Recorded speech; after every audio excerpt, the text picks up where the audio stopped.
seguramente eu trabalhei no Grêmio quase 12, 10 anos antes de me transformar em executivo. Ou seja, eu tenho um bom crédito na casa. Foi a gestão que contratou o Renato Portaluppi pela primeira vez como técnico do Grêmio, né? A primeira vez que o Renato Portaluppi é técnico do Grêmio, eu era um diretor de futebol. Não era o vice-futebol, que no Sul tem essa coisa do vice-futebol e os diretores. Eu era um diretor, mas participei ativamente daquilo.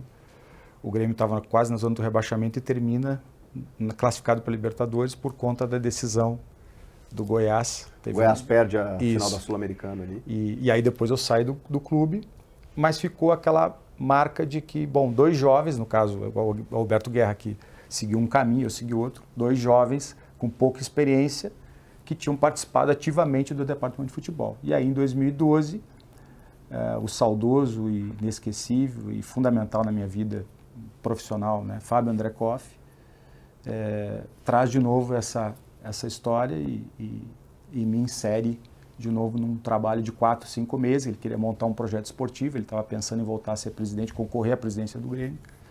E aí tem outro capítulo que é mais longo. Mas você participa da transição Olímpico-Arena, então, né? Sim, eu participei, tive o privilégio de ser o primeiro executivo da fase Arena, da fase CT novo, e tive, portanto, talvez o primeiro choque de gestão que um executivo teve, de novo, né, do dado de realidade, uma expectativa gerada e de como você tem que trabalhar e intervir a partir de um dado de realidade concreto. Ou seja, a Arena era um equipamento pouco conhecido, seus efeitos, as suas consequências eram todos idealizados. O Grêmio vai ganhar muito dinheiro, vai ser o Real Madrid do Sul. Expectativa altíssima. A expectativa altíssima, e quando nós entramos lá dentro, nós percebemos que tudo seria muito mais difícil do que se imaginava. Então, pela forma como o contrato foi elaborado, né? Isso. Tinha um olhar de aquilo ser um problema, não uma solução?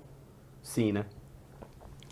Eu acredito, Denilson, que sempre foi para o torcedor uma coisa muito impactante, tanto que quando hoje se diz que a Arena é do Grêmio, o torcedor se sente absolutamente contemplado na sua paixão, no seu sentimento de pertencimento, né? É muito difícil você não ter uma casa. Sim. Né? É muito difícil você ver o Olímpico do jeito que está hoje, sem ter uma definição formal de que ali seria a sua casa, né? Então, eu acredito que houve uma frustração muito grande no início, mas havia uma autoestima muito grande do clube, do seu torcedor, por aquele ano ser o ano da Arena, da inauguração da Arena, né? Nós, gestores, que conhecíamos as condições internas, as coisas que não chegam para o torcedor, sabíamos que ali tinha um grande problema. Né? E que o tempo demonstrou que era um problema, inclusive, de difícil solução. Porque nem sempre é uma solução, né, Chico? Quando constrói um patrimônio, Não, né? Ainda mais a maneira como grandeza. os contratos eram feitos, né? Enfim, o Grêmio conseguiu resolver essa parte aí, acho que a gente pode até avançar. Até 2012 era um diretor político, então, é isso, né? Tanto com o Duda Crefe quanto com o Fábio Koff. Não, 2012. o Fábio Koff, quando ele ganha a eleição, o presidente Fábio Koff, eu tinha uma expectativa de ser um vice-presidente de futebol. Né? Seguir a minha carreira, digamos, institucional no clube. Sim. E esse dia é inesquecível para mim, ele me chama na casa dele, era umas 8 horas da noite, e senta comigo, aquele jeito dele me chamava de intelectual, né? Porque ele botava apelido em todo mundo, graças a Deus que o meu foi intelectual. Saiu no lucro. Tinha apelidos bem piores. E ele me chama na casa dele e diz assim, olha, eu com aquela voz rouca característica que ele tinha, que é inesquecível, e disse, olha, eu já sei quem é o executivo, e eu prontamente disse para ele, não, presidente, só me dá o telefone que eu vou ligar, é tu. E eu disse assim, presidente, pelo amor de Deus, né? Eu vou ser defenestrado, o senhor vai ser... Não, eu te acompanho ao longo desse período todo. Eu nunca imaginei que ele estivesse me observando como ele observava, né? E ele tinha muito talento para escolher pessoas. E aí, Denilson, assim, a minha vida mudou. Né? Ele cria o cargo de executivo. Não, o Grêmio sempre foi um clube que... O Rodrigo Caetano antes até e tradicionalmente o Grêmio transformava dirigentes institucionais em executivos. Eu não era o primeiro, né? Mas eu sabia que eu seria o mais criticado, porque aquele momento era um momento muito de uma briga política muito intensa, né? Então eu sabia que eu ia ser chamado de oportunista, enfim, né?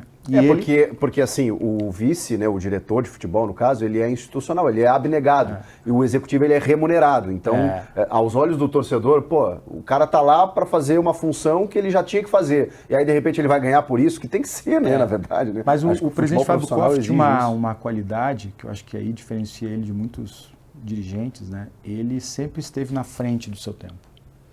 E ele me dizia, hoje o que o futebol precisa é perfis parecidos com o teu. Visão sistêmica, formação acadêmica, formação jurídica, entender os contratos vão ficar cada vez mais complexos. Tu tem uma relação já de futebol, tu já conhece vestiário, os jogadores já frequentaram, porque eu advoguei muitos anos na justiça desportiva, então eu convivia muito com os capitães, em qual segmento. com jogadores, com técnicos, eu os defendia no tribunal, durante 7 anos eu fiz isso. Então eu tinha uma conexão com o vestiário, e ele entendeu que naquele momento, e até eu reunia essas coisas, e eu disse para ele, mas presidente, eu tenho uma carreira, eu sou sócio de um escritório, eu vou te dar um contrato de 2 anos, com uma condição muito diferente financeiramente, e enquanto eu estiver aqui, eu vou te manter porque eu sei que tu vai ser competente. E o teu papel era montar um elenco? Não, o papel era... Ele praticamente, assim, claro, ele sempre foi a última palavra, ele era um homem que tinha muita sabedoria, me ensinou muito, assim, foi o grande MBA da minha vida, ter convivido com ele, eu convivia com ele dioturnamente, né, porque ele me... Sim. Né? Ele te deu a oportunidade, mas ele também te exigia. Sim. Mas a tua função era capitanear o futebol. Eu fui o comandante daquele processo, claro que eu sempre, eu tenho para mim de uma forma muito clara que não existe o eu no futebol. O futebol é tão coletivo fora de campo quanto dentro de campo. Então eu sempre entendi que ali eu tinha a responsabilidade de me cercar de pessoas mais qualificadas do que eu até em certos processos, de estabelecer relações honestas e íntegras com as pessoas que trabalhassem comigo, porque eu acreditava e acredito que isso ainda faz diferença. Sim. Eu sei que o mundo atual, às vezes, nos coloca quase como imbecis ao dizer isso, mas eu tenho absoluta convicção que o que a gente faz de certo e correto dá a volta e te gera bons O que é certo continua sendo certo. Continua sendo certo, né?